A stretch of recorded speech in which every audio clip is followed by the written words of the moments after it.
अस्सलाम वालेकुम, कैसे हैं आप सब? उम्मीद करती हूँ आप सब बख़ैरियत वाफ़ियत होंगे, अल्हम्दुलिल्लाह।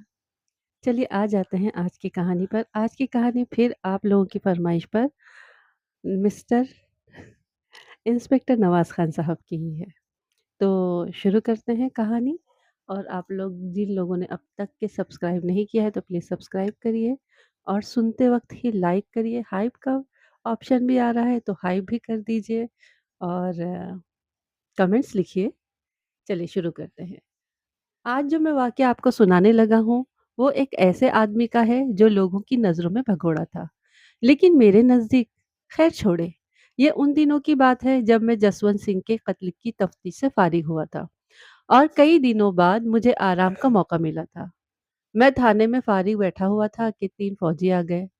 उनका जो सीनियर था उसने तारुफ़ कराया और एक आदमी का नाम लेकर पूछा कि वो इस गाँव में रहता है या नहीं। वो एक छावनी से आए हुए थे। और वरयाम सिंह नाम के जिस नौजवान का पूछ रहे थे वो छुट्टी पर इसी गांव आया था, लेकिन छुट्टी खत्म होने पर जब अपनी छावनी में वापस न गया तो उसकी तलाश शुरू हो गई। फौज से भागने वालों को पहले तो फौजी खुद तलाश करते हैं और फिर मकामी पुलिस से कह दिया जाता है कि ये आदमी मिले तो इसे पकड़कर फला जगह भेज दिया जाए। मेरे पास भी वो इसी मकसद से आए थे। मैंने उन्हें बैठाया, अपने मोहरिर को बुलाया और उससे कहा कि गांव के नंबरदार और दरिया के घर से उसके भाई या किसी को बुला कर ले आओ। मैं खुद उनसे पूछूंगा। फौजियों ने कुछ देर तक बैठकर वापसी की राह ली और जाते हुए मुझे फिर मजीद ताकीद कर गए कि मैं उन्हें अपनी तफ्तीश से बाखबर रखूं। उनके जाने के बाद मैंने मोहरिर को दरियाम के घर भेजा। वो दरियाम सिंह के भाई अजीत सिंह को ले आया। दरियाम का घराना किसान घराना था। बाप बूढ़ा था लेकिन अपने दोनों बेटों के साथ मिलकर खेतों पर मेहनत मुशक्कत करता था। भले मानस और शरीफ आदमी की तरह ही मुझे ये अजीत भी नजर आया। वो शायद खेतों से वापस आया था जब उसे मोहरिर थाने ले आया, क्योंकि उसके कपड़ों पर मिट्टी लगी हुई थी और हुलिया ऐसा था जैसे सख्त मेहनत करके आया हो। मैंने उससे पूछा कि दरियाम छुट्टी पर आया था, अभी तक वापस अपनी छावनी में नहीं पहुंचा। वो कहाँ गया? तुम लोगों को पता है कि दरियाम का इस तरह वापस नौकरी पर न जाना जुर्म है, उसकी सजा मिलती है। अगर तुम्हारा भाई किसी रिश्तेदार के घर छुपा हुआ है या अपना अता पता बताकर गया है तो मुझे बता दो, वरना जब वो मिल जाएगा तो गिरफ्तार हो जाएगा। अजीत ये बातें सुनकर परेशान हो गया। पहले तो उसने पाँव से जूती उतारी, जमीन पर आलती-पालती मारकर बैठ गया। भाई दरियाम छुट्टी पर आया था लेकिन वो वापस चला गया है अपनी नौकरी पर। वो कहीं नहीं भागा। मैंने उसे समझाया कि छावनी से उसे फौजी तलाश करने आए थे और छावनी में वो नहीं गया है। मेरी इस बात से अजीत ज्यादा परेशान हुआ। सरकार, आप मेरी बात मान जाए। दरियाम घर से वापस नौकरी पर ही गया था। जिस दिन वो गया है उस दिन बापू और मैंने उसे स्टेशन तक छोड़ने जाना था, लेकिन उसके घरवाली वो कहने लगे कि वो अकेले ही जाएंगे। बापू ने मुझे कहा ठीक है, इन दोनों को ही जाने दो। दरियाम और उसकी घरवाली मेरी भरजाई संध्या पैदल ही स्टेशन गए थे। संध्या से पूछ ले, वो खुद उस स्टेशन पर जाकर रेलगड्डी पर चढ़ाकर आई थी। बड़ा अजीब मामला था मेरे लिए। फौजी कहकर गए थे कि दरियाम आया नहीं, उसका भाई कह रहा था कि वो घर से नौकरी पर गया है। उसकी बीवी उसे खुद स्टेशन छोड़ने गई थी। अब दो ही सूरतें थी। अगर दरियाम भागा है तो उसने जरूर अपनी बीवी को बताया होगा कि वो कहाँ जा रहा है। उसकी बीवी भी बेखबर है तो दरियाम गांव और छावनी के दरमियान ही कहीं गायब हो गया होगा या फिर मार दिया गया है। मेरा उसकी बीवी से पूछगछ करना जरूरी हो गया। मैंने अजीत से कहा वो अपनी भरजाई को ले आए। अजीत घर जाकर भरजाई को लेकर आ गया। उसे देखते ही मुझे अजीब सा एहसास हुआ। ये गांव की औरतों से जरा मुख्तलिफ नजर आ रही थी। देहाती औरतें देखने में होशियार नहीं लगती। ये औरत शक्ल से ही होशियार चालाक लग रही थी। मैंने उसके साथ इधर उधर की बातों में वक्त जाया नहीं किया और सीधा सवाल किया कि दरियाम और तुम स्टेशन तक गए थे, वो वहां तक तुम्हारे साथ था, उसके बाद गायब हो गया है। वो जहां कहीं गया है तुम्हें बताकर गया है?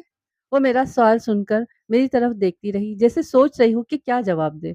फिर कहने लगी, हम दोनों स्टेशन गए थे। वहां हम गाड़ी के इंतजार में बैठे रहे। जब गाड़ी आ गई तो दरियाम उसमें बैठ गया और मैं उसके चलने का इंतजार कर रही थी। फिर गाड़ी गई तो गांव वापस आ गई थी। वो मुझे तो नौकरी पर जाने का भी बताकर गया था। मुझे नज़र आ रहा है कि यह औरत या तो सच्ची है, इसीलिए बड़े यकीन के साथ बात कर रही है, और अगर मामला खराब है तो बड़ी पक्की है। इस तरह की औरतों को तोड़ना उतना ही और ऐसे ही मुश्किल होता है जैसे जिस तरह पेशावर मुजरिमों को तोड़ना मुश्किल होता है। और फिर औरत अपने औरत होने का भी फ़ायदा उठाती है। मैंने सोचा कि अगर मैंने सख्ती ना की तो शायद ये असल बात ना बताए। इसलिए मैंने सख्त लहज़े में उससे कहा कि वो घर जाए और कल अजीत के साथ आकर मुझे बताना कि वो जो कुछ कह रही है वो ठीक है या नहीं। वो मियाँ बीवी वाक़ई स्टेशन गए थे या नहीं? दरियाम गाँव से ही गायब हो गया हो और तुमने कहानी गढ़ी हो कि तुम खुद इसे गाड़ी पर चढ़ाकर आई थी।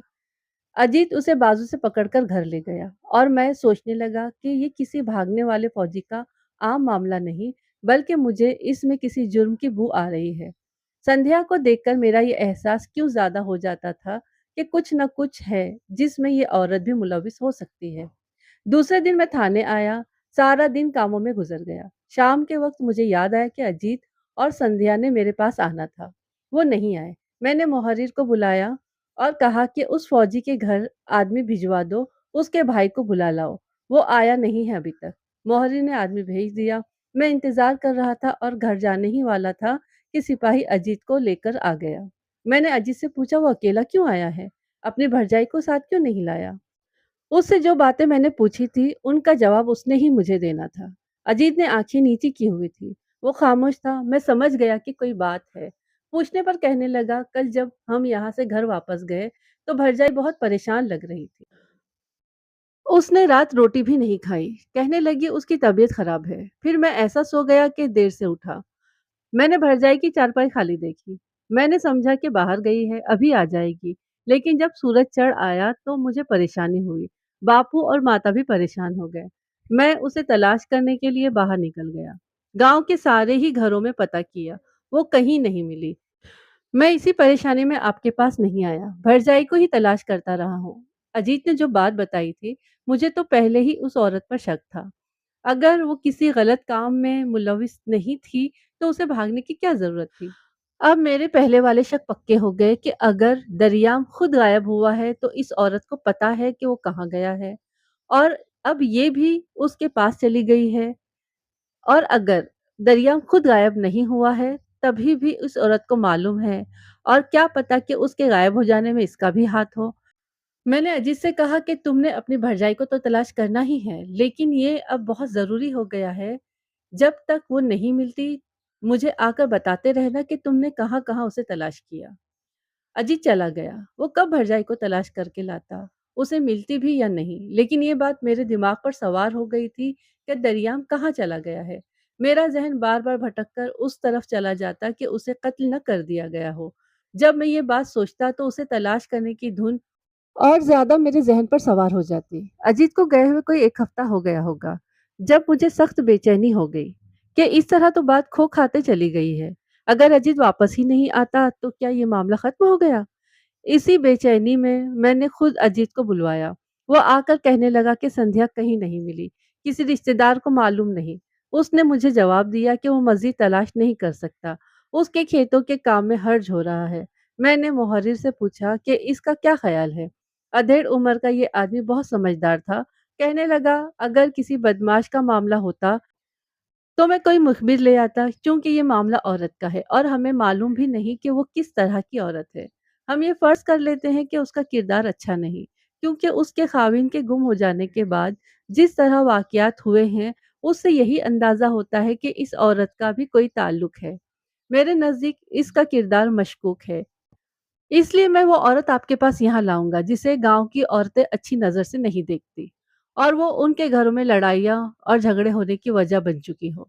आप समझ गए होंगे कि वो कैसी औरत है। मैंने कहा ठीक है, उसे ले आओ और मेरी उससे बात करवा दो। वो उसी वक़्त चला गया। 1-2 घंटे के बाद वापस आया और वो औरत उसके साथ थी। दरमियानी उम्र की इस औरत ने अपना नाम रुक्मणी बताया। इसी गाँव में बूढ़े माँ-बाप उसके साथ रहते थे।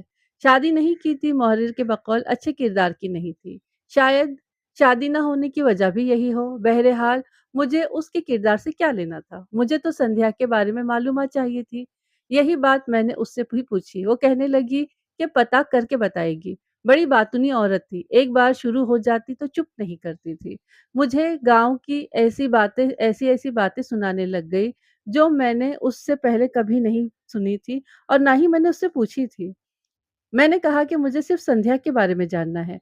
वो कहाँ निकल कर गई है और कैसी है?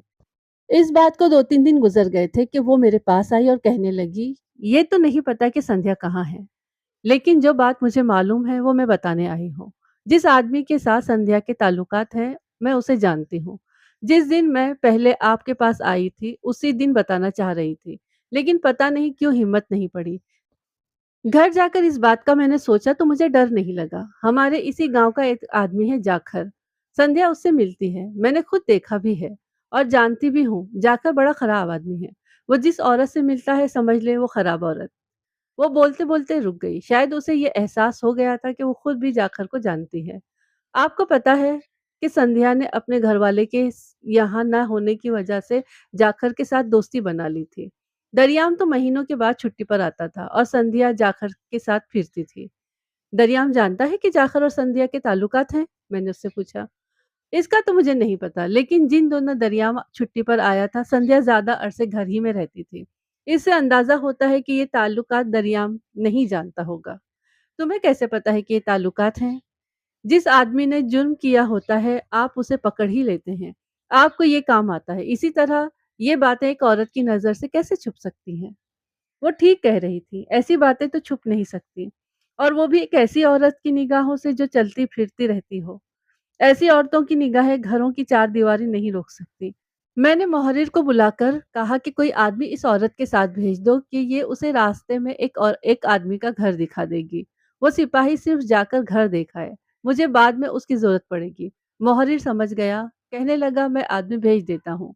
उसने इस औरत को मेरे पास से उठने का इशारा किया। रुक्मणी ने मुझे एक नई राह पर लगा दिया था। मेरा तजुर्बा कहता था कि रुक्मणी की दिखाई हुई राह बिल्कुल ठीक जगह पर जाएगी। जो आदमी गायब हुआ था वो मुखबिर नहीं था, ना ही उसे कोई जेब में डालकर ले गया था। वो फौजी जवान था। उसे कोई वरगलाकर तो गायब कर सकता है मगर दूसरी कोई सूरत नहीं। और अगर संध्या के किसी से ताल्लुकात थे, तो वो वरगलाना ही होता है। देखना यह है कि ये वरगलाने वाला कौन था? मैं गौर करने लगा। जाखर को मैं चाहता तो सीधे-सीधे जाकर पकड़कर थाने ले आता या सिपाही भेजकर मंगवा लेता। लेकिन इस तरीके के बजाय चुप कर देखना और रंगे हाथों पकड़ना ज़्यादा फ़ायदेमंद होता है। मैंने सोचा मैं इसी तरह करूँगा। शाम हुई तो मैंने सर पर पगड़ी बाँधी, हुलिया बदला और देहातियों जैसे लिबास में गाँव की उस दुकान पर चला गया जहाँ सौदा भी बिकता था। और जिस तरह आजकल होटल होते हैं उसी तरह वहाँ चोरी-छिपे दारू यानी शराब भी मिलती थी। जाखर के बारे में जो कुछ बताया गया था, वो इस कुमाश का आदमी ज़रूर था कि वो ऐसे अड्डे पर जाता होगा। मैं दुकान पर जाकर उसके सामने बड़े दरख्त के नीचे बिछी हुई चारपाइयों में से एक पर बैठ गया और कुछ देर बाद दुकान पर बैठे हुए लाले से राज़दाराना अंदाज में पूछा कि दारू मिल जाएगी? परदेसी हो? मेरा मतलब है मुसाफिर हो? उस लाले ने अपनी पगड़ी के पल्लू से मुँह पोंछते हुए कहा। उसने एक रुमाल सा अपनी टुंड पर पगड़ी की तरह बाँध रखा हुआ था। मैंने उसके सवाल के जवाब में सर हिलाया। लाले ने मेरे चेहरे से नज़रें हटाए बगैर किसी को आवाज़ दी। एक सूखा सड़ा मरियल सा लड़का उसके पास आकर खड़ा हो गया। लाले ने उसकी तरफ हाथ उठाया और कहने लगा, जाकर आया है? उस लड़के ने इनकार में सर हिलाया। दुकानदार लाले ने आहिस्ता से एक गाली दी फिर मुझे देखने लगा। मेरे पास जल पानी खत्म हो गया है। वो आदमी नहीं है जिससे ये सब मिलता है। मैंने लाले की तरफ देखकर हाथ हिलाया जैसे कोई बात नहीं।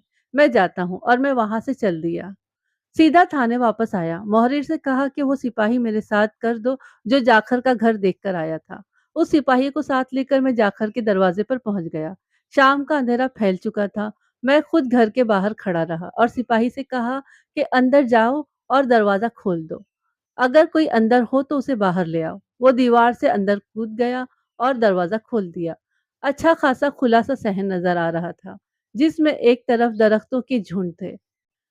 शायद 3 या 4 दरख्त एक साथ उगे हुए थे। बाहर वाले दरवाजे के अंदर की तरफ 3-4 कच्चे कमरे थे, जिनके लकड़ी के दरवाजे बंद थे। ये बहुत बड़ा मकान था, जिसका मतलब था कि जाखड़ साहिब हैसियत आदमी था और उसके पेशे का मुझे खुद पता चल चुका था कि शराब का धंधा करता है। खैर मैंने एक कमरे का दरवाज़ा खड़खड़ाया, किसी के खाँसने की आवाज़ आई और वो दरवाजे की तरफ आया। मुझे हैरानी हो रही थी कि इतना बड़ा घर लेकिन खामोशी थी। या जाखर के इस घर में कोई और नहीं रहता था? खाँसी की आवाज़ दरवाजे तक आती चली गई और फिर दरवाज़ा खुल गया। ये कोई देहाती आदमी था, जिसने हाथ में बत्ती पकड़ रखी थी। मैंने जाखर को नहीं देखा था, लेकिन ये जो कोई भी था जाखर नहीं हो सकता था, क्योंकि ये अधेड़ उम्र आदमी था। बाबा होने के करीब था। संध्या जैसी जवान औरत के साथ इसके ताल्लुकात नहीं हो सकते थे। वो अपनी आंखों पर हाथ का छज्जा बनाकर मुझे देखने लगा। मैंने उसे आराम से एक तरफ किया और अंदर चला गया। सिपाही मेरे पीछे था। अंदर जैसा कि देहात के घरों में होता है, चारपाइयां थी। मैं एक पर बैठ गया। बाबा भी मुड़कर मेरे सामने आकर खड़ा हो गया। उसने बत्ती एक तरफ रख दी और अभी तक चुप था। शायद उसे समझ में नहीं आ रहा था कि वो क्या कहे। मैंने ही उससे बात की। जाखर कहाँ है? 2 दिन पहले कहीं गया है, कह रहा था कि कहीं जा रहा हूँ। तुम कौन हो? मरहमदार, जाखर की ज़मीनों का हिसाब-किताब रखता हूँ, उसने मुझे चाचा बनाया हुआ है। मुझे बड़ी हैरत हुई, संध्या भी गायब हो गई और अभी जाखर भी। अगर उन्होंने कुछ नहीं किया, बेगुनाह हैं और उनका दरियाम के गुम होने से कोई ताल्लुक नहीं है, तो फिर गायब क्यों हो गए? मुझे रुक्मणी की बात का यकीन हो गया। संध्या और जाखर में ताल्लुक था। मुझे याद नहीं कितने दिन गुजर गए थे, लेकिन काफ़ी दिनों के बाद मुझे मोहर्रिर ने ही बताया था कि जाखर घर आ गया है। उसे ये बात गाँव में अपने मुखबिरों से मालूम हुई थी। जाखर को घर आकर ज़रूर पता चल गया होगा कि उसके पीछे क्या हुआ है, क्योंकि उस बाबा ने हमारे वहाँ आने और उसके पूछने के बारे में बता दिया होगा। हो सकता है कि वो दोबारा गायब हो जाता, इसलिए मैं उसे कोई ऐसा मौका नहीं देना चाहता था। मैंने मुहर्रिर को कहा कि 3-4 आदमी उसके घर भेज दो, जो उसे पकड़कर यहाँ पर ले आएँ। बंदे होशियार होने चाहिए, ऐसा ना हो कि जाखर फिर से भाग जाए। मुहर्रिर ने जो आदमी भेजे वो वाक़ई होशियार थे। उन्होंने जाखर को मेरे सामने पेश कर दिया और मैंने उसे पहली बार देखा। लंबा कद, खूबसूरत चेहरा, भारी डेल-डोल, वो अच्छा खूबसूरत मर्द था। मैंने उसे अपने पास बिठा लिया। इधर-उधर की बातें करने के बाद मैंने उससे कहा कि संध्या कहाँ है? मेरी बात सुनकर वो भौंचक्का-सा रह गया। शायद उसे ये उम्मीद नहीं थी कि मैंने उसे इसलिए थाने बुलाया है। वो वाक़ई हैरान हुआ या नहीं, लेकिन मुझे नज़र ऐसा ही आया कि वो मेरी बात सुनकर कुछ परेशान-सा हो गया है। अब या तो वो मकर कर रहा था या बेगुनाह था। बहरहाल मेरा सवाल सुनकर वो पहले गड़बड़ाया और फिर सँभल कर बोला, "कौन संध्या? मेरा इससे क्या ताल्लुक है और आप मुझसे ये क्यों पूछ रहे हैं?" उसे सीधी राह पर डालने का ये अच्छा मौका था। मैंने हाथ घुमाकर एक थप्पड़ उसे दे मारा। इसका सर घूम गया। "तुम नहीं जानते संध्या कौन है? अगर नहीं पता तो मैं बता ही देता हूँ। दरियाम फौजी की घरवाली जो।" मैंने अपनी बात पूरी नहीं की थी कि बोल पड़ा, "दरियाम को मैं जानता हूँ, लेकिन उसकी घरवाली से मेरा क्या ताल्लुक है? तुम नहीं मानते तो तुम्हारी मर्ज़ी, लेकिन मुझे तो पता चल चुका है कि तुम्हारा और दरियाम की बीवी संध्या का आपस में क्या ताल्लुक है और उसके घरवाले भी शक कर रहे हैं कि तुमने उसे कहीं गायब कर दिया है।" मैंने उसके साथ दरियाम की बात करने के बजाय ये पत्ता फेंका कि मैंने संध्या के गायब होने का इल्ज़ाम ही उस पर लगा दिया। उसने इनकार में सर हिलाया और चुप करके बैठ गया। गोया इस तरह ज़ाहिर करने लगा कि उसे कोई परवाह नहीं, मैं जो मर्ज़ी कहता रहूँ। उसके इस अंदाज़ से मुझे गर्मी चढ़ गई और मैंने उसे कमरे में ले जाकर अच्छी तरह धुनक दिया। जिस तरह का वो खुद्सर आदमी था, ऐसे लोगों को इसी तरह ही काबू में किया जाता है। धुलाई के बाद उसे अकल आ गई थी कि वो थाने में है और हवेली में अपनी नहीं है। उसका लहज़ा भी बदल गया। दरियाम की घरवाली संध्या का मेरे साथ कोई ताल्लुक नहीं। उसका घरवाला फ़ौजी है, छुट्टी पर आता रहता है। अगर कोई ऐसी बात होती तो उसकी मेरे साथ दुश्मनी हो गई होती। लेकिन आप पूरे गाँव से पूछ लें, मेरा उसके साथ कोई झगड़ा नहीं था। ना मैं कभी दरियाम के होते हुए उसके घर गया हूँ। मेरा संध्या से कोई ताल्लुक नहीं। अगर वो कहीं गायब हुई है तो मेरा इससे क्या ताल्लुक? रही ये बात कि उसके घरवाले कहते हैं कि मैंने उसे कहीं गायब कर दिया है, तो बकवास करते हैं। अभी शायद वो मुझ पर करम कर रहे हैं कि सिर्फ़ संध्या के साथ मेरा नाम लिया है। कल को कहेंगे कि शायद दरियाम को भी मैंने ही गायब कर दिया है। उस छावनी से उठाकर मैं उसे लेकर कहीं चला गया हूँ। दरियाम और संध्या गुड्डा-गुड्डी नहीं है कि मैं उन्हें उठाकर ले जाऊँ। जनाब दरियाम के घरवाले बड़े ढोंगी हैं। ज़रा दरियाम के भाई को छत्तर लगाएँ, वो बता देगा कि संध्या कहाँ गई है। मुझ गरीब को तो आपने खामख़ा ही पकड़ लिया है। जाखर ने जिस तरह बात की, उससे मैं भी डोल गया। हो सकता है ये आदमी बेगुनाह हो। मैंने उसे सिर्फ़ उस औरत के कहने पर पकड़ा था, जिसका अपना किरदार भी मशकूक था। हो सकता है वो जाखर के साथ अपनी कोई दुश्मनी रखती हो और उसने ये मौका गनीमत जाना हो और बदला लेने का सोचा हो। खैर मैंने जाखर को 2 दिन अपने पास रखा और मुसलसल पूछगछ करता रहा, लेकिन उससे कुछ न मिला। या तो वो बेगुनाह था या बड़ा सख्त आदमी था। मैंने उस पर वो हुर्बा आजमाने का फैसला किया जो उसी तरह के सख्त जान लोगों पर आजमाता रहा हूँ, और ये हुर्बा कामयाब साबित हुआ। वो ये था कि उसे अब मैं छोड़ दूं। जब वो खुद को आज़ाद समझने लगे और गलत हरकत करेगा तो उसे रंगे हाथों पकड़ लूंगा। इसी ख्याल से मैंने जाखर को आज़ाद कर दिया। जाखर को छोड़कर मैंने दरियाम के भाई अजीत को सामने रखा। क्या ये शख्स दरियाम की गुमशुदगी का जिम्मेदार हो सकता है? जायदाद वजह हो सकती है या घरेलू झगड़ा? अजीत गैर शादीशुदा था, उसे दौलत की तलब भी हो सकती है, और ऐसे गैर शादीशुदा आदमी शराब और जुए की लत में भी पड़ जाएं तो जायदाद बेच देते हैं। ऐसी ही कोई बात हो, या फिर ऐसी कोई बात हो सकती है जिसके दरियाम ने मुखालिफत की होगी और उसने दरियाम को गायब भी कर दिया हो। या फिर संध्या। संध्या के ताल्लुकात। मैंने ऐसे घराने भी देखे हैं जहां भाभी को उसके देवर वो एहतराम नहीं देते थे। अपना शक मिटाने के लिए मैंने अजीत के बाप भूषण सिंह को बुला लिया और पूरे 2 दिन उससे जिरह करता रहा। मुझे कोई ऐसी बात नज़र नहीं आई कि अजीत और दरिया में कोई झगड़ा या दुश्मनी रही हो। संध्या के साथ उसका हँसी-मज़ाक ज़रूर था, लेकिन इससे आगे कुछ नहीं था। दरियाम को मैंने जाने कब तक तलाश करते रहना था, लेकिन उसी गाँव के फौजा सिंह ने मेरी मुश्किल दूर कर दी। मैं सुबह-सुबह थाने आया ही था कि एक आदमी मेरे इंतज़ार में था। मुखबिर ने मुझे देखते ही खबर दी और आकर कहने लगा कि ये आदमी एक लाश मिलने की इत्तला लेकर आया है। मैंने उसकी बात सुनी। फौजा सिंह नाम का ये आदमी अपने एक रिश्तेदार को गाड़ी पर सवार कराने स्टेशन गया। रास्ते पर वापसी पर वो स्टेशन के पास वीरान जगह कुएं के पास थक कर आराम करने बैठ गया। लेकिन उसे बदबू महसूस हुई। उसने समझा शायद कोई करीब ही जानवर मरा पड़ा होगा। लेकिन अनजाने एहसास के तहत उसने कुएं में झांका। बदबू उसी जगह से आ रही थी, और ये किसी जानवर की नहीं बल्कि इंसान की लाश से उठ रही थी। फौजे को मरे हुए आदमी की टांगे साफ नजर आ रही थी, क्योंकि ये टांगे कुएं की दीवार के साथ ऊपर की तरफ उठी हुई थी। फौजे ने दोबारा वहां बैठना ठीक नहीं समझा था और भागम भाग गांव वापस आया। वैद्य तुलसीराम ने उसे थाने जाने का कहा और फौजा सिंह मेरे पास आ गया। मैंने फौजा सिंह से कहा, जाओ बंदे ले आओ। उसे गांव नहीं जाना पड़ा। थाने से बाहर ही गांव के 8-10 आदमी खड़े थे जो फौजे की वैद्य को सुनाई हुई कहानी सुनकर उसके पीछे थाने तक चले आए थे। मैंने वही आदमी साथ लेकर फौजे को आगे लगा लिया और वीरान को यानी कुएं पर पहुंच गया। ये खोह यानी कुआं किसी जमाने में किसी इमारत का हिस्सा रहा होगा, क्योंकि उस इमारत के खंडर अभी तक मौजूद थे। गांव के आदमी बड़े होशियार थे। वो स्टेशन से जाकर कुलियों से रस्सी का बंदोबस्त कर लाए। इसी तरीके से उन्होंने लाश कुएं से निकाल ली कि मैं हैरान रह गया। देहात में अक्सर जानवर कुएं में गिर जाते हैं और देहाती उन्हें निकालने के माहिर होते हैं। उन्होंने लाश भी इसी तरीके से बाहर निकाल ली। उससे सख्त बदबू उठ रही थी। चेहरा बिगड़ गया था, अजीब तरह का हो गया था। मैंने गांव वालों से कहा कि वो शनाख्त करें, लेकिन वो शनाख्त नहीं कर सके। फिर मैंने उनमें से 2 आदमी गांव भिजवाए कि वो वहां जाकर बताएं कि लाश मिली है। जो कोई शनाख्त करना चाहता हो आकर शनाख्त कर ले। अजीत भी आ गया।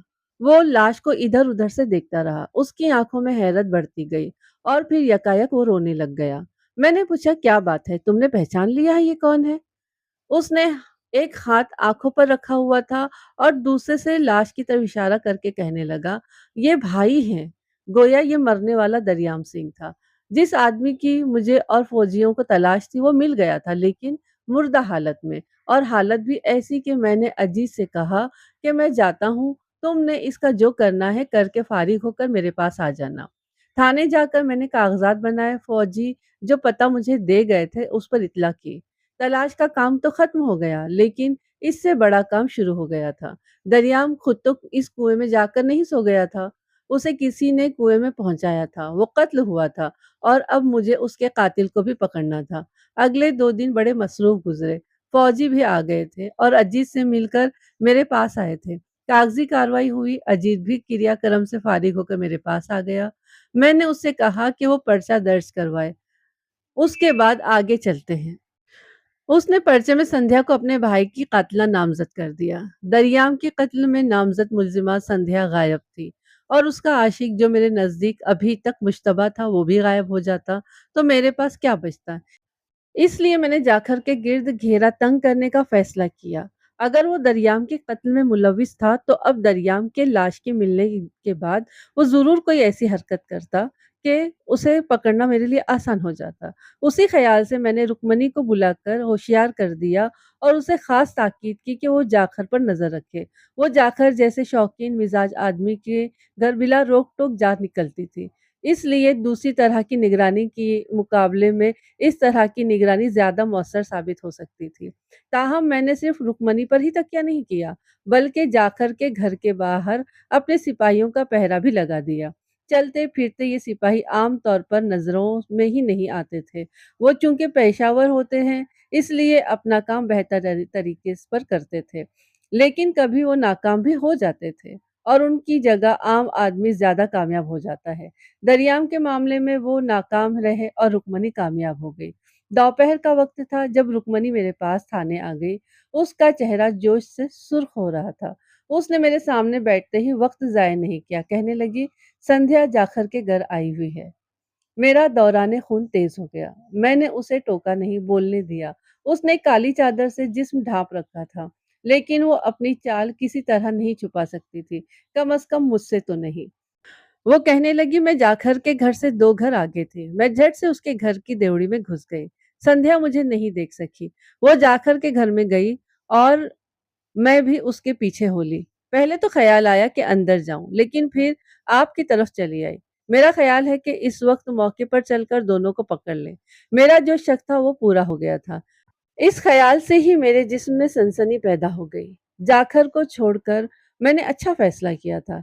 जाखर ने मुझसे आज़ाद होते ही अपना काम शुरू कर दिया था और दरियाम की लाश मिलने के बाद संध्या भी जहाँ कहीं थी निकल आई थी। उसे लाश मिलने की इत्तला किसने दी? जाखर ने। इसका मतलब ये हुआ कि जाखर का इस दौरान संध्या से पूरा राब्ता था। यहाँ थाने में बैठकर सोचने का वक्त नहीं था। मैंने रुक्मणी से कहा कि वो यहीं तांगे में बैठे, मैं आता हूँ। मैंने जल्दी से 2 सिपाही साथ लिए और जाखर के घर की तरफ रवाना हो गया। इस बार हम में से किसी को दीवार के रास्ते अंदर जाना नहीं पड़ा, बल्कि दरवाजा खुला हुआ था। मैं दरवाजा खड़काए बगैर ही सिपाहियों के साथ अंदर घुस गया।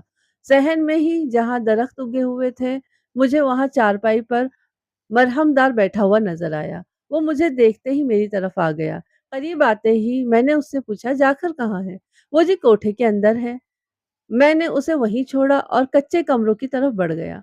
एक चारपाई पर गाँव तकिया लगाए जाकर नीम दराज था और हुक्का पी रहा था। मुझे देखते ही फौरन चारपाई से टांगे नीचे की, जूती पहनी और खड़ा हो गया। मुझे देखते ही उसकी आंखों में हैरानी थी। मैं उसे इसी तरह हैरान छोड़कर बाहर की तरफ आया और सिपाहियों को आवाज दी कि बाहर वाला दरवाजा बंद करके घर की अच्छी तरह तलाशी लो। अगर कोई औरत हो तो उसे बाहर जाने नहीं देना। पकड़कर उसे मेरे पास ले आओ। जाखर वाला कमरा तो खाली था। जाखर कहने लगा, जनाब, किसे तलाश करते फिर रहे हैं? संध्या को, जो अभी यहाँ आई थी। तुमने उसे कहाँ छुपा दिया है? आपसे किसी ने गलत कहा होगा। संध्या यहाँ नहीं है और ना ही मेरा उससे कोई ताल्लुक है। मेरा खून खौल उठा। ये रुक्मिनी मुझे बेवकूफ बना रही है, जाखर बना रहा है। मुझे तमाशा बना रखा है इन्होंने। ये ख्याल आते ही मैंने जाखर को गले से पकड़ लिया और शुरू हो गया। इतनी देर में सिपाही मेरे पास आ गए और कहने लगे, सारा घर छान मारा है, कोई औरत नहीं है यहाँ। मैं सोचने लगा, इसका ये मतलब हुआ कि संध्या तो यहाँ आई ही नहीं या फिर आकर निकल गई है। अब ये जाखर ही बता सकता है कि क्या हुआ है और उससे पूछने के लिए मैं एक बार फिर उसे थाने ले गया। जाखर को थाने लाकर मैंने खुद उसका भुरकस निकाला। मैं उससे पूछता कि उसने संध्या को कहाँ गायब किया है। मेरे तुम्हारे घर जाने से पहले वो तुम्हारे घर में मौजूद थी। तुमने उसे गायब किया है। तुम और संध्या मिले हुए हो और तुम लोगों ने दरियाम को मारा है। तुम उसके कत्ल का इकरार कर लो। मेरी मार के बावजूद जाखर मान नहीं रहा था कि उसने और संध्या ने मिलकर दरियाम को मारा है। जब उसने हद से ज़्यादा मार खा ली और उसे खुद भी मालूम हो गया कि अब उसमें सकत नहीं रही, तो कहने लगा, वाक़ई जब आप आए, उससे थोड़ी देर पहले तक संध्या उसके पास थी, लेकिन वो ज़्यादा देर ठहरने नहीं आई थी। उसने मेरे साथ सिर्फ़ ये बात करनी थी कि मैं उसे छुपने का कोई अपना ठिकाना बता दूँ, कोई अच्छा स ठिकाना उस बता दूँ और उसका साथ दे दूँ। गाँव से 6-7 मील पर मेरी ज़मीन है और वहाँ मेरा छोटा-सा डेरा है, जहाँ मेरे 3 आदमी रहते हैं। संध्या चाहती थी कि मैं उसे वहाँ रहने के लिए दूँ, लेकिन मैंने इनकार कर दिया है क्योंकि वो आपसे छुपती फिर रही है, पता नहीं क्यों? इसलिए मैं अब उससे कोई ताल्लुक नहीं रखना चाहता। उस वक़्त तक वो मेरे यार के घर छुपी रही है और उस अजीत हरामी को सब पता है कि संध्या कहाँ थी। मैंने संध्या को बताया है कि पुलिस मुझे पकड़कर थाने ले जा चुकी है, इसलिए मेरा उससे अब ताल्लुक ख़त्म। मेरे इनकार के बाद वो फ़ौरन ही मेरे घर से चली गई। तुम्हारे और संध्या का आखिर ताल्लुक क्या है? मेरे इस सवाल पर वो कहने लगा कि असल में संध्या अजीत के साथ खराब है और मुझे उसका पता चल गया क्योंकि वो फौजी बहुत देर से गांव छुट्टी पर आया करता था और मैंने कई बार अजीत और संध्या को जमीनों पर पकड़ा है। इसलिए संध्या मुझे खामोश करने के लिए मेरे पास भी आया करती थी।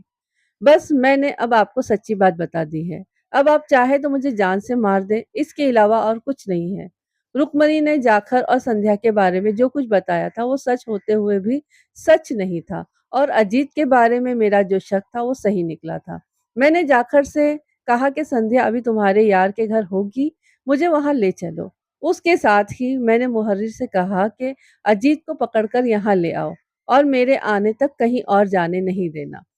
मुहारिर के निकलने से पहले ही मैं और जाखर उसके दोस्त के घर की तरफ रवाना हो गए, जहां संध्या छुपी हुई थी। जाखर पहले मुझे अपने घर ले गया। वहां उसके सहन के दरख्तों के नीचे बने हुए कमरे में से उसका मुलाजिम 2 घोड़े निकाल लाया। ये कमरा उसका अस्तबल था। बड़े खूबसूरत घोड़े थे, बिल्कुल हवा की तरह दौड़ते थे। जाखर कहने लगा कि काफ़ी वक़्त लगेगा, पर मुझे वक़्त का एहसास नहीं हुआ। अपने इलाके में ऐसी-ऐसी खूबसूरत जगह थी, जहाँ मैं पहले कभी आया ही नहीं था।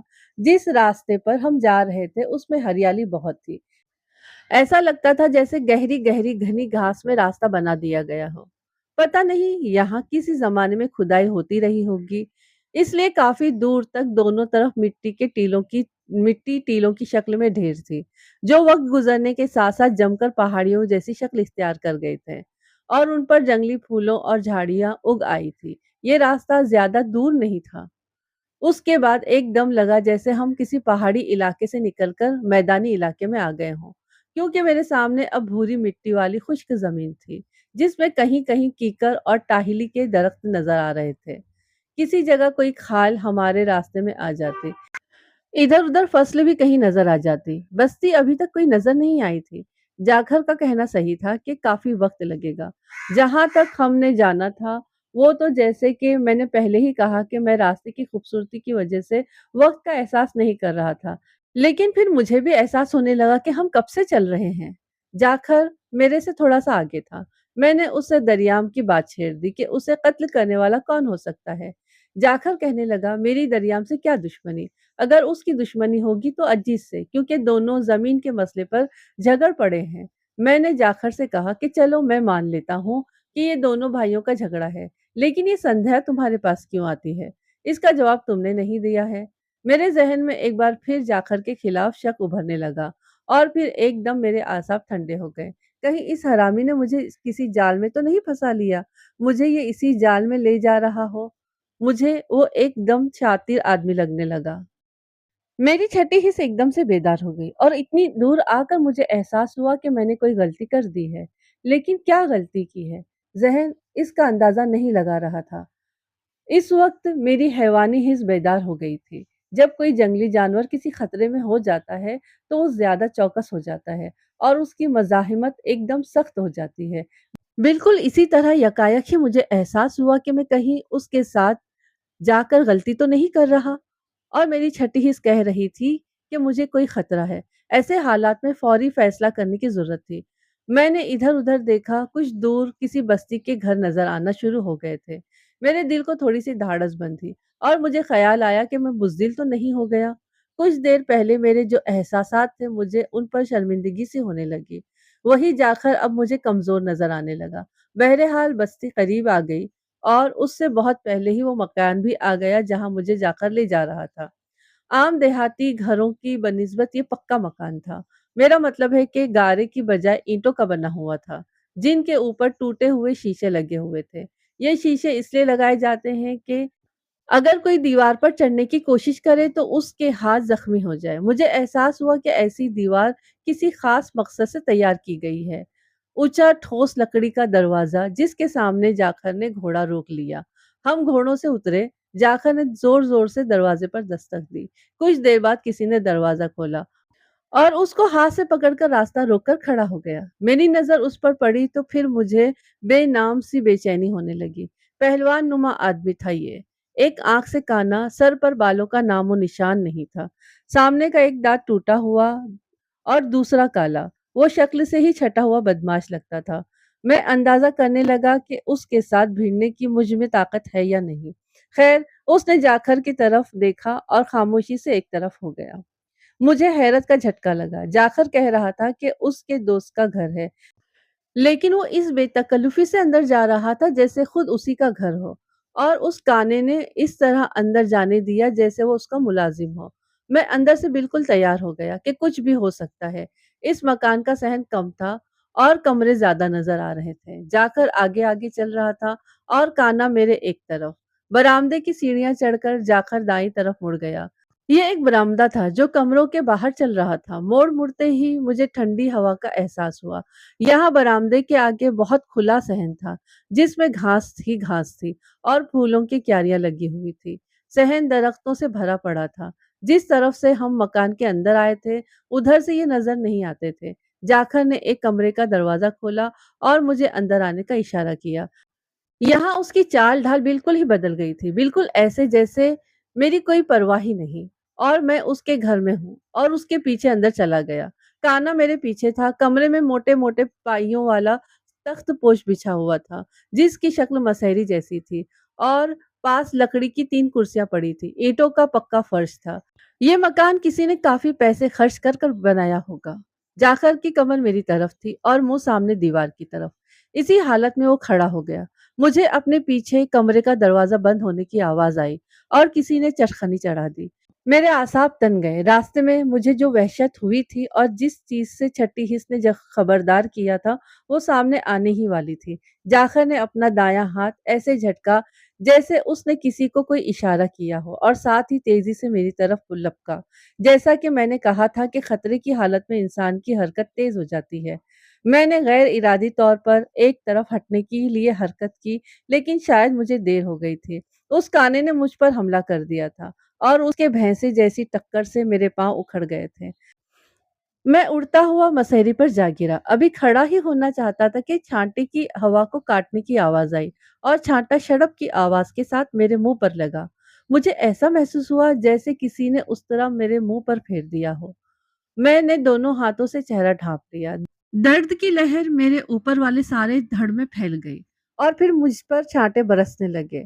पता नहीं छांटा किसके हाथ में था, काने ने या फिर जाखर ने रस्सी से मेरे हाथ बांध दिए। मेरे कानों में सनसनाहट हो रही थी, लेकिन मैं साफ तौर पर आवाज़ें सुन रहा था। जाकर कमरे से बाहर जा रहा था। उसने काने से कहा कि इसे वहीं बंधे रहने दो और मैं इसे ले जा रहा हूँ। ध्यान से रहना, बाहर आओ, मैं तुम्हें बताता हूँ कि ये कौन है। काना और वो बाहर निकल गए और उन्होंने बाहर से दरवाज़ा बंद कर दिया। उनके कदमों की आवाज़ें आहिस्ता होते-होते बंद हो गई और गहरी खामोशी छा गई। मैं उस कमरे में एक चूहे की तरह बंद हो चुका था और मेरे थाने में कोई खबर ही नहीं थी कि मैं कहाँ हूँ। जाखर मुझे चक्कर दे गया था और अब मेरा ज़हन साफ हो चुका था कि जाखर क्या चीज़ है। मुझे अब यहाँ से बाहर निकलना था। कैद की हालत से फरार के लिए ज़रूरी था कि मेरा दिमाग ठंडा रहे, ताकि मैं ठीक तरह से सोच सकूँ। काने और जाखर की शक्लें सामने आती तो खून खौल जाता। जी चाहता कि उनके टुकड़े-टुकड़े कर दूँ। बड़ी मुश्किल से दिमाग को ठंडा किया। बाहर सहन में लगे दरख्तों पर परिंदे बोल रहे थे। मुझे अपने कैदी होने का एहसास शिद्दत से हुआ। परिंदों की आवाज़ कम होती गई और मुझे महसूस होने लगा कि शायद बाहर शाम होती जा रही है। काफ़ी देर बाद मेरे दरवाज़े के बाहर कोई आया। उस वक़्त कमरे में घुप अंधेरा था, जिससे मेरा दिल घबरा रहा था। मैं चाहता था कि जो कोई भी है जल्दी अंदर आए और फिर उसने कुंडी खोली और अंदर आ गया। मैंने गर्दन मोड़कर देखा, ये कान्हा था। उसके हाथ में लालटेन थी और उसके साथ एक दूसरा आदमी भी था, जिसने एक बड़ी-सी थाली में रोटियाँ और कोई सालन रखा हुआ था, उठाया हुआ था। अब वो आदमी ने थाली मेरे सामने रख दी और काने की तरफ देखने लगा। फिर मुझे काने की आवाज पहली बार सुनाई दी। उसके चेहरे की तरह उसकी आवाज भी फटी हुई थी। मैं उसके हाथ नहीं खोल सकता, तुम ही उसे रोटी खिला दो, वो अपने साथ आने वाले आदमी से कह रहा था। मैंने ये सुनकर उसे सख्ती से रोक दिया और काने से कहा कि वो दो आदमी हैं और मैं कमरे में बंद हूँ, मेरे पांव बंधे हुए हैं, वो कैसे मर्द है कि मुझसे डर रहे हैं। मैंने जानबूझकर काने को इश्तियाल दिलाना चाहा, क्योंकि इस तरह वो मेरे हाथ खोलने पर आमादा हो जाता, लेकिन शायद मेरा खुरबा वो समझ गया था। उसने इनकार में सर हिला दिया। मैंने उसे गालियां भी दी कि वो मुश्तइल हो जाए, लेकिन कमाल का ज़ब्त था उसका। उसने मुझसे एक लफ्ज़ भी नहीं कहा। उसके साथ आने वाले को बाहर निकलने का इशारा किया। वो आगे और काना उसके पीछे कमरे से बाहर निकल गए। यहाँ फिर से अंधेरा छा गया। मैंने खुद को ठंडा रखने और सोने की कोशिश की कि इस तरह जिस्मानी सलाहियतें बढ़ जाती हैं। लेकिन मुझे बार-बार गुस्सा आ जाता, कभी खुद पर, कभी जाखर पर और कभी काने पर। रात गए तक मैं इसी कश्मकश में रहा, फिर पता नहीं मुझे कब नींद आ गई और मैं बेखबर होकर सो गया। मैं चूँकि फ़जर की नमाज़ में उठने का आदी था, इसलिए फ़जर से पहले ही आँख खुल गई और मैं जाग गया। अब मेरी तबीयत कदरे बहाल हो चुकी थी और मेरे सोचने समझने की सलाहियत बेहतर हो गई थी। मैंने सोचा कि इस तरह तो जाकर मुझे जब तक चाहे यहाँ कैद करके रख सकता है। मुझे आज़ाद होने की कोशिश करनी चाहिए। और फिर सूरज तुलू होने तक मेरे दाँत दुखने लगे, क्योंकि मैं दाँतों से हाथ की गिरद बंधी हुई रस्सी खोलता रहा। मेरी कलाइयाँ रगड़ से छिल गई थी और होठों पर भी खराश आ गई थी। लेकिन जब रस्सी से मेरे हाथ आज़ाद हो गए तो फिर पाँव खोलते देर नहीं लगी। मैंने खुदा का शुक्र अदा किया, अब मैं उस काने के साथ निपट सकता था। पहले तो आज़ाद होते ही मेरा दिल चाहा कि मैं इस इमारत में काने को तलाश करके उसका कीमा बना दूँ।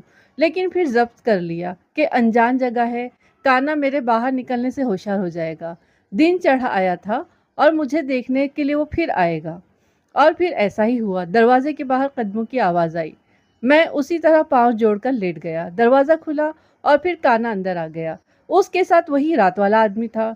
काना मेरे बिस्तर के पास आकर खड़ा हो गया। मैं स्प्रिंग की तरह उछला और मेरी टक्कर से उस देव के पाँव उखड़ गए। वो धप की आवाज़ के साथ ज़मीन पर ढेर हो गया। उसके साथ जो आदमी अंदर आया था वो बिजली की तरह बाहर निकल गया। उसे रोकना ज़रूरी था कि वो बाहर जाकर उन लोगों को खबरदार न कर दे जो बाहर हों। लेकिन काने को देखकर मेरा ज़ब्त ख़त्म हो गया और मैं काने पर पिल पड़ा। पता नहीं मैं उसे कब तक मारता रहा कि मेरे दोनों बाजू शल हो गए और काने का मुंह खून में लुथड़ गया था। मैं बेदम होकर काफ़ी देर तक मसहरी पर बैठा रहा। मेरे हवास बहाल हुए तो तब भी काना बेहोशी था। जिस रस्सी से मेरे हाथ पांव उसने बांधे थे, उसी रस्सी से मैंने उसके बाजू पीछे करके बांध दिए और बाहर कमरे में निकलकर दरवाजे को बाहर से कुंडी लगा दी और इमारत के दूसरे कमरे में उस दूसरे आदमी की तलाश करता रहा। लेकिन इस पूरे घर में कोई जिंदा चीज़ नज़र नहीं आई, सिवाय उस घोड़े के जो जाखर का ही था, लेकिन जिस पर सवार होकर मैं यहाँ आया था, और वो इस घर के पिछली तरफ बने हुए थानों में बंधा हुआ था। मैंने उसे खोला और उसी कमरे में दरवाजे पर ले आया जहाँ काना बंधा हुआ था। मैंने बड़ी कोशिश और हिम्मत करके उसे घोड़े पर लादा, इस तरह कि उसका सर घोड़े की कमर के एक तरफ और टांगे दूसरी तरफ थी। फिर घोड़े की बाग पकड़कर मैं करीबी बस्ती में चला गया जो मैंने आते वक्त देखी थी। वहाँ नंबरदार को मैंने अपने बारे में बताया। उसने गांव के 2-3 बंदे मेरे साथ घोड़ियों पर रवाना कर दिए और मुझे थानक तक वो पहुंचाकर चले गए। मैंने काने को हवालात में डाल दिया। अब उसने मुझे जाखर तक पहुंचाना था। काने ने जिस तरह टक्कर मारकर मुझे बेबस किया और हाथ पांव बांधकर रात कमरे में बांध रखा, उसे याद कर मेरा खून खौल उठता। मैंने अपने हाथों से उसकी इतनी ज़बरदस्त धुलाई की कि वहाँ भी नहीं की थी जहाँ उसने मुझे कैद करके रखा था। उसके बाद मैंने उससे जाखर के बारे में पूछा तो कहने लगा, जाखर ने यहाँ एक औरत रखी हुई थी जिसे उसने अपने उसी मकान में रख लिया जहाँ वो आपको लेकर गया था। कुछ दिन पहले वो औरत मुझे ये कहकर गई कि वो जाखिर के पास गांव में जा रही है और जल्दी ही वापस आ जाएगी। मैंने उसे उस नौकर के साथ भेज दिया जो मुझे मार खाता देखकर भाग गया था। ये गांव में जाखर से मिलकर आ गई और फिर जाखर भी आपको साथ लेकर आ गया। जिस वक्त मैंने दरवाज़ा खोला था उस वक्त जाखर ने मुझे आंखों से इशारा कर दिया था कि आपको काबू करना है। जाखर मुझसे ऐसे ही काम लेता है और हम अपने मेहमानों को इस कमरे में रखते हैं। इसलिए जब वो आपको लेकर उस कमरे की तरफ चला तो मुझे कोई शक न रहा कि आप जाखर का शिकार हैं। कमरे में उसने मुझे आप पर हमला करने का इशारा दे दिया और फिर मैंने अपना काम कर दिया। मैंने काने से कहा कि तुम अपना काम कर चुके हो, अब मेरा काम ये करो कि मुझे जाखर के पास ले जाओ, वरना जाखर पर कत्ल का मुकदमा तो है ही, अगर तुम मुझे उस तक नहीं ले जाओगे तो तुम भी उसमें फंस जाओगे। तुम्हें लाजमी तौर पर बताना होगा कि वो कहाँ है। वो मुझे यकीन दिलाने लगा कि उसे पता नहीं कि जाकर कहाँ है, लेकिन वो 2 दिन बाद आने का कहकर गया है और जो वो कहता है उस पर अमल ज़रूर करता है। इसलिए उसे पकड़ना है तो आप उसी जगह पर चले जाएं जहाँ से आए हैं। काना घबरा गया कि मैं उसे कत्ल के मुकदमे में फंसा न दूं। मुझे ख्याल आया कि ये दोबारा मुझसे धोखा करने लगा हो, लेकिन मैं इस बार सही इंतजाम करूंगा। मैंने थाने से 3 आदमी साथ लिए और काने को लेकर वापस उसी मकान में चला गया। काना और मैं अंदर चले गए और मैंने 3 सिपाहियों में से 2 बाहर निगरानी पर लगा दिए और एक उस इमारत के अंदर छुपा दिया जो अंदर आने वालों पर नजर रखता। पूरा दिन हम इंतजार करते रहे। काने और उसके नौकर जो भाग गया था, मैंने बड़े दरवाजे के पास चारपाई पर उन दोनों को बैठा दिया। बाहर निगरानी करने वाले सिपाही इधर उधर छुपे हुए थे। दोपहर ढल गई तो बाहर का दरवाजा खड़का। मैं बरामदे में ही ओट में हो गया और काने को इशारा किया कि वो जाकर दरवाजा खोल दे। अंदर आने वाले को मैं अच्छी तरह पहचानता था और उसके इंतजार में था। जाखर घोड़े समेत अंदर आ गया। मैंने बाग काने को पकड़ा दी और खुद बरामदे की तरफ बढ़ा। मैं ओट से निकला और जाखर को छाप लिया। काना गद्दारी कर चुका था। थाने लाकर मैंने जाखर का जो हाल किया, उस पर मेरे सिपाही भी तौबा तौबा करने लगे थे। ऐसा करना जरूरी था क्योंकि जाखर जैसे सख्त जान मार के बगैर नहीं मानते।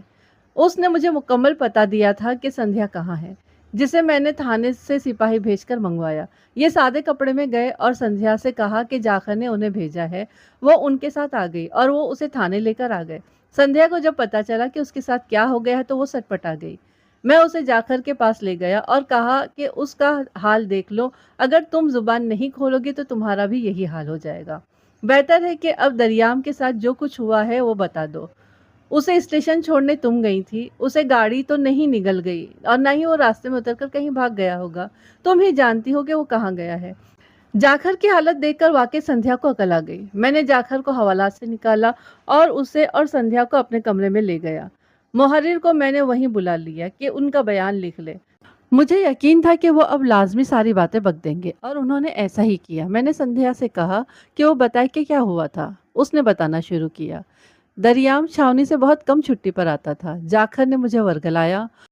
जब दरियाम को छोड़कर मैं और जाखर एक हो गए तो मैंने कई बार इससे कहा कि इस गांव से भाग जाते हैं, लेकिन ये मुझे नहीं रखना चाहता था और मैं इस तरह इससे चोरी चोरी मुलाकातों से तंग आ गई थी। मैंने इससे कहा कि अगर मुझे नहीं भगाना चाहते हो या मुझे नहीं रख सकते हो तो दरियाम का खाता ही साफ कर दो। वो कहने लगा कि सोचेंगे। इस बार जब दरियाम छुट्टी पर आया तो मैंने जाखर से झगड़ा किया कि वो बचकर नहीं जाना चाहिए। जाखर से मैंने कहा कि कोई तरीका सोचो। उसने सोचकर मुझे कहा कि जब ये वापस स्टेशन पर जाए तो तुम सिर्फ उसके साथ जाना। अजीत या उसका बाप साथ ना हो। मैं उस वीरान कुएं के पास तुम्हारा इंतजार करूंगा और वहीं इसका काम तमाम कर देंगे। दरियाम जब घर से वापस जाने के लिए तैयार हुआ तो अजीत और चाचा भी साथ जाने लगे, लेकिन मैंने उन्हें रोक दिया। जब हम पुराने कुएं के पास पहुंचे तो जाखर और काना वहीं मौजूद थे। दोनों ने दरियाम को घेर लिया। दरियाम आखिरी वक्त पर समझ गया कि क्या होने वाला है। उसने भागने की कोशिश की, लेकिन उन दोनों ने उसे जाने न दिया। जाखर ने उसे गर्दन से काबू किया और काने ने टांगे पकड़ ली। जाखर ने उसे गला दबाकर मार दिया और लाश को कुएं में फेंक दिया। हम वहां रेलगाड़ी के आने का इंतजार करते रहे और उसके आने के बाद मैं गांव चली आई और चाचे से आकर कहा कि दरियाम को गाड़ी पर सवार करके आई हूँ। हम बहुत खुश थे कि हमने दरियाम से छुटकारा हासिल कर लिया है, लेकिन इसके पीछे फौजी आना शुरू हो गए और फिर आप मेरे पीछे लग गए। जाकर कहने लगा कि उस पर भी शक हो रहा है। अब हम दोनों आपके पास हैं। मुझे यकीन हो गया है कि मेरी करनी की सजा मुझे मिलेगी। संध्या की करनी की सजा तो उसे अदालत से न मिल सकी कि ये एतराफ़ जुर्म जो उन्होंने मेरे सामने किया था वो अदालत में उससे मुकर गए। संध्या यहाँ तक कहने लगी कि मैं उसे खामखा बदनाम कर रहा हूँ, चूंकि कोई मौका का गवाह नहीं था और काने को मैंने खुद गवाह बनाया था। वो हरामी भी मुकर गया, इसलिए वो तीनों बरी हो गए। मुझे अपनी इस नाकामी का बहुत ही अफसोस हुआ कि मारने वाले सामने थे और कोई उनका कुछ नहीं बिगाड़ सकता था। लेकिन फिर वो सजा मिल गई जो मिलनी चाहिए थी। फैसले के 1 महीने बाद मुझे मुहर्रिर ने बताया कि संध्या ने जाखर से शादी कर ली है और वो इस गाँव में जाकर के घर में है। मुझे और अफ़सोस हुआ। इस खबर के हफ़्ते बाद या कुछ देर बाद मैं और मुहर्रिर किसी बारे में थाने में बातचीत कर रहे थे कि यकायक बाहर शोर-सा हुआ, जैसे बहुत सारे आदमी एक साथ थाने के अंदर आ गए हों। मैंने मुहर्रिर को बाहर भेजा कि देखकर आओ क्या हुआ है। वो बाहर निकल गया और चंद लम्हे बाद वापस आया तो अकेला नहीं था। उसके साथ जो आदमी था उसे देखकर मैं हैरत-ज़दा रह गया। अजीत सिंह, तुमने ये कैसे? जनाब, जाखर का कोई कसूर नहीं था। संध्या अगर खराब न होती तो जाखर क्या कर सकता था? मैंने जाखर के घर में ही उसे उसकी लाश वहीं पर फर्श पर पड़ी है और मैंने उसे वहीं पर कत्ल कर दिया है। वो फर्श पर बैठ गया और और हाथ मेरी तरफ कर दिए, जैसे कह रहा हो मुझे हथकड़ी लगा दो। मैंने उसकी तरफ से मुँह मोड़कर मुहर्रिर से कहा कि बंदे भेजकर जाखर के घर से संध्या की लाश उठवा कर ले आओ। यहाँ पर कहानी हो गई है खत्म। तो अगर मेरा तो बोलना ही है कि नहीं जमता है एक-दूसरे के साथ में तो भई छोड़ दो भई, ऑप्शन है छोड़ने का। कत्ल करना ही लाज़मी और ज़रूरी काम नहीं रह जाता है भई।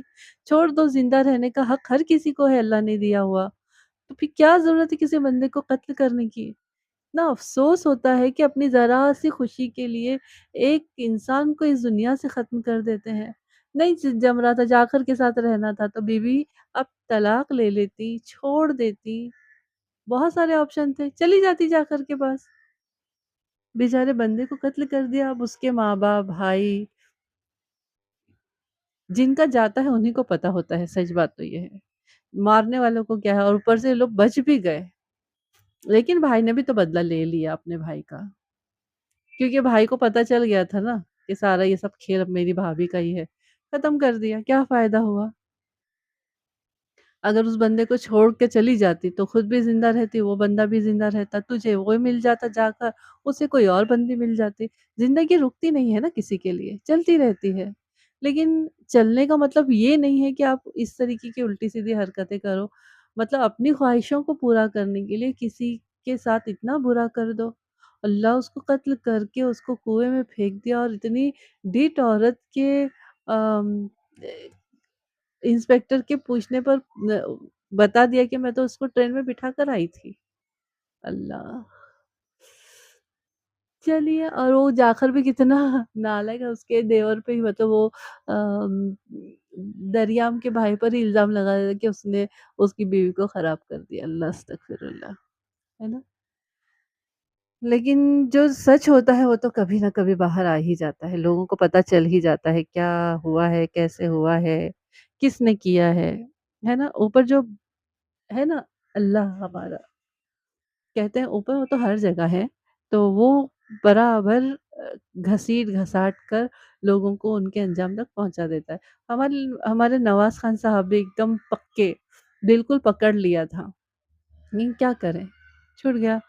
और अपनी मतलब वो इतना धोखे से उस उनको ले जाकर वो रूम में बंद करके, कैद करके, हाथ-पाँव बाँध कर रखा था, लेकिन उन्होंने अपनी हिम्मत के बलबूते अपनी रस्सी खोली और बाहर निकल कर आए। और मामले को सुलझा दिया। बस इतना ही। चलिए, आप लोग मुझे दुआ में याद रखिए, अपना खूब ख़्याल रखिए, लाइक करिए, कमेंट्स लिखिए, सब्सक्राइब करिए। जिन लोगों ने अब तक के सब्सक्राइब नहीं किया है, कमेंट्स लिखिए, अच्छे लगते हैं आप लोगों के कमेंट्स पढ़ना, तो आप लोग लिखिए कमेंट्स और सब्सक्राइब करिए, लाइक करिए, हाइप का ऑप्शन आए तो प्लीज़ हाइप भी कर दीजिए। ठीक है? मिलते हैं किसी अच्छी-सी कहानी के साथ में, और जो मैंने पिछली बार डाली थी उसका अगला पार्ट मुझे नहीं मिल रहा है, आई एम सॉरी। क्या करूँ, ढूँढ रही हूँ, मिल जाए तो ज़रूर अपलोड कर दूँगी। मुझे भी उस अधूरी कहानी को का आगे का हिस्सा जानने का बड़ा शौक है, इश्तियाक है, तो देखें क्या होता है अगली कहानी में। तो आप लोग दुआ करें कि मिल जाए वो बुक तो मैं अपलोड कर दूँ। बस दुआओं में याद रखिए, ख़याल रखिए। अस्सलाम वालेकुम, अल्लाह हाफ़िज़।